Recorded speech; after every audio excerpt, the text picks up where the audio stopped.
one more favor to ask. This is the last thing you want. I'm in real trouble. You're gonna need more than mudslinging to do it. Would you continue to lie to me? Sometimes compromise is the only solution. If you do that, we will both lose Willow. General Hospital latest update.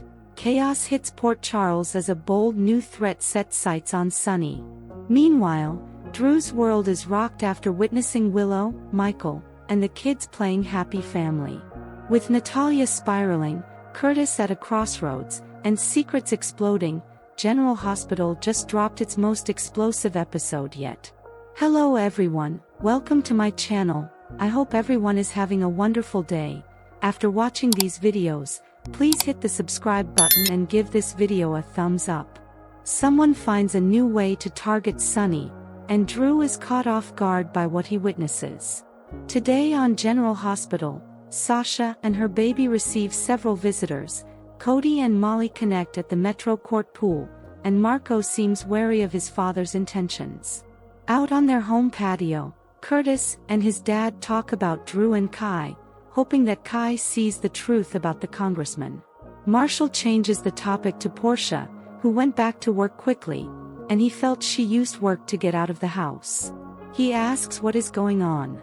Curtis explains that Porsche's been untruthful with him again, but she's not cheating. Marshall notes his son is still here this time. Curtis hasn't walked away, so why not? Curtis doesn't want to make the same mistake he did with Jordan. He realizes now Jordan's secrets were work-related, and he quit on them too soon.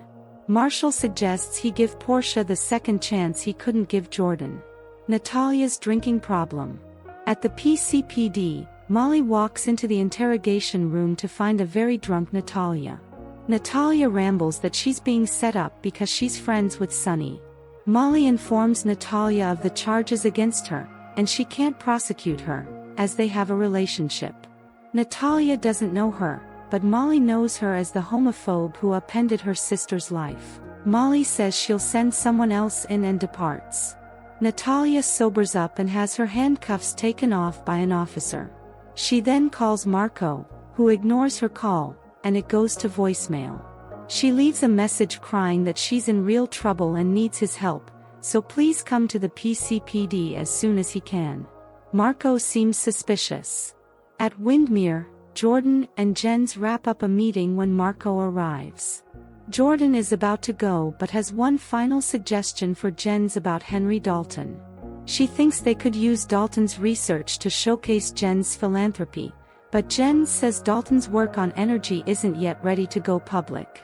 Jens explains to Marco what is going on with Dalton, briefly, as well as the upcoming vote on Measure C and his pressuring Sonny to sell his peers to him before the vote. Marco tells his dad that this is the last thing he needs, and he could lose big on this vote. Jordan heads out, and Marco tells his dad that he hopes he has a plan B regarding the peers and the vote, as Sonny isn't the type of man to give up without a fight. Marco gets a call from his mom, which he swiftly ignores. Marco continues to explain his concern about his father getting involved in a battle with Sonny. Sidwell points out that Lucas is an extended member of Sonny's extended family. Marco knows this, and it's another reason he doesn't want his father to run Sonny out of town.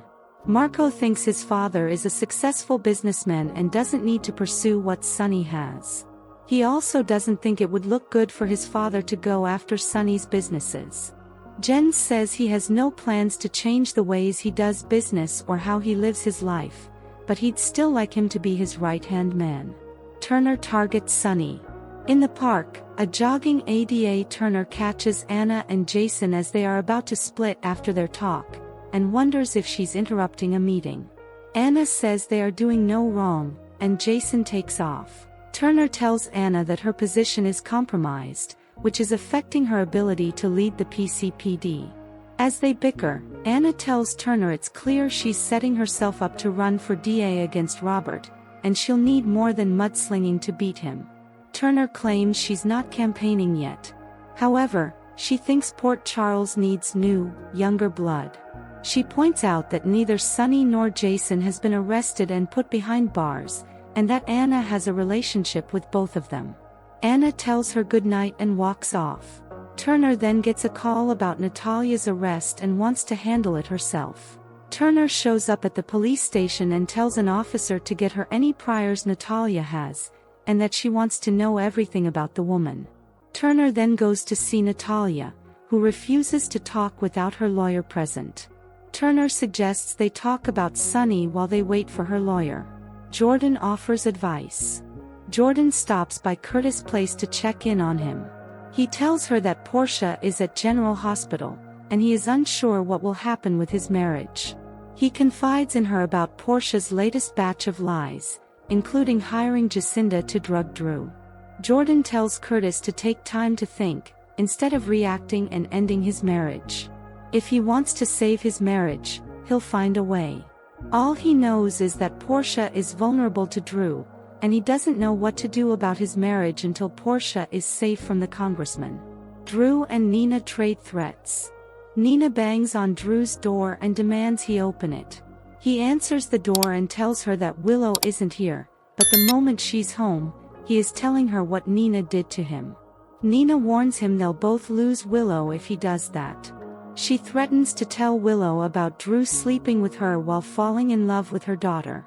Drew can't see Willow forgiving either of them, but he also can't believe Nina drugged him. Nina says she didn't drug him, technically, and nobody made him do what he did with Jacinda. He asks what kind of mother would put her daughter through this kind of pain. She says, the kind of mother who would do anything to save her daughter from a man like you, but now I know that's impossible. Nina says Willow is completely in love with Drew and will believe anything he tells her. Drew says he tells her the truth. Nina laughs, this is me you are talking to. Willow has lost so much, I don't want Willow to lose her kids too. Drew says she won't, and when the judge rules in Willow's favor, they will start a new life in DC away from his haters. Nina says that's what he wants, but what does Willow want? Nina suggests that if he advocates for a fair solution to the custody of the kids and stays in town, Willow will love him even more. Drew doesn't trust Michael and thinks he will eventually take those kids from Willow, which is why Willow needs full custody. A little later, Willow calls Drew, and he asks if she's coming home soon. She says she will be, but she's hoping to speak to Michael. Meet new baby Corinthos. At the hospital, Michael and Sasha introduce Sonny to his new granddaughter, Daisy. Sonny and Michael step out into the hall, and Sonny tells his son he looks good. He welcomes Michael home, and they embrace. He knows Michael's paid a high price for being his son. Michael says nothing will stop him from loving his father, and he's done everything to protect him for his entire life. Now, it's up to him to protect himself and his family. Their talk turns to Daisy. Michael was glad to be there when she was born, and he's sorry he didn't tell him the truth. Sonny understands that Drew had pushed him to the point he had to fight for Amelia and Wiley, the only way he knew how. Perhaps Daisy is an opportunity, and sometimes, compromise is the only solution. Cody drops by later to check in on Sasha, and Sasha introduces Daisy to her big cousin Cody. He realizes he owes Jason some apologies. Sasha explains she was with Michael the night they broke up. Cody is glad something came from their doomed romance and that she got a happily ever after. Sasha knows he'll find his, too. In the hall, Felicia and Carly celebrate having a new Scorpio Spencer woman, Daisy. Carly is so thankful she's safe and okay. Felicia suggests she thank the person responsible, Willow. Willow appears, and Carly thanks her for coming to Sasha's help today. Willow just hopes now that with everything out, there won't be any more fighting. Carly says her only hope is that her grandchildren end up where they are loved. Carly walks off, and Willow tells Felicia she doesn't seem to think Carly's realized yet that she's lost the case with Michael's secret out. Jason stops by to see Sasha, who thanks him for everything he did for her and Daisy. Sasha has one more favor to ask and would like him to be Daisy's godfather. He says he'd be honored. Carly then pops her head in and asks if she can enter. Jason leaves them, and Sasha explains to Carly that Michael knew everything. Carly knows, and hopes in the future, she and Michael continue to trust one another. Willow runs into Michael in the hall. He explains he's leaving to get the kids and bring them to meet their sister. He enters the elevator and leaves Willow hanging. Nina arrives, checks on Sasha, and tearfully tells her that she was the one who told Rick about her and Michael. She never expected Rick to do what he did to her on the stand, trigger her premature labor. Sasha asks how she knew, and Nina explains she only found out recently, and she couldn't risk Willow losing her children.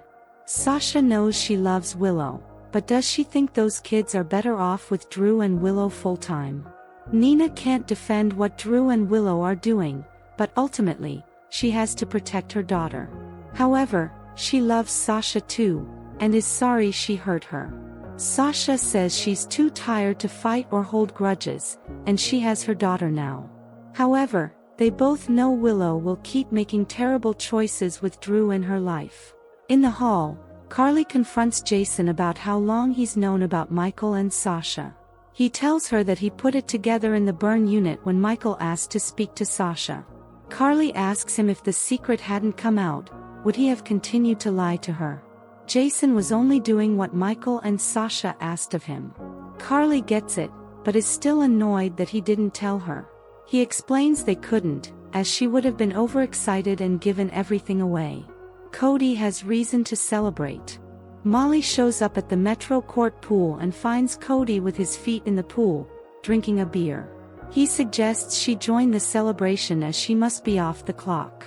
She says she might as well, but she sits on a pool chair because she doesn't want to dirty her suit. He asks if she ever lets her hair down and is spontaneous. Molly finally dips her feet in the pool, and she asks what he is celebrating. He says Sasha had her baby, and he is happy for her. Cody says sometimes the thing you don't expect to happen does, and it turns out to be great. Molly is shocked he came here to celebrate. Cody knows she was thinking a dive bar would be his go-to, but he was feeling nostalgic. This was where he made his entrance into Port Charles 3 years ago and knocked Britt into the pool. Molly remembers, and they laugh at how Britt became a GIF. Cody admits he rarely stays anywhere long, but he's glad he stayed in Port Charles. A happy family. Back at the hospital, Anna runs into Sonny, congratulates him, and jokes that now he and Robert are related. She also says in the spirit of peaceful coexistence that Ada Turner is making it her mission to go after him. Sonny knows, but nobody has been able to bring him down yet. She also says Turner wants Robert's job and won't stop until Sonny's behind bars. Michael returns to the hospital with the kids, and Wiley runs to Willow and they embrace. He asks his dad if Mommy can come meet their new sister with them. Michael smiles, absolutely. Come, join us. They head to the nursery and all visit, which is when Drew arrives, shocked to see them coexisting as what appears to be a happy family. On the next General Hospital, Lucky gives Lulu news, which she's unhappy about. Drew promises Rick that he is going to handle things. Thanks for watching, General Hospital fans. If you're loving the drama in Port Charles, smash that like button, drop your theories in the comments, and don't forget to subscribe. More explosive updates are coming soon.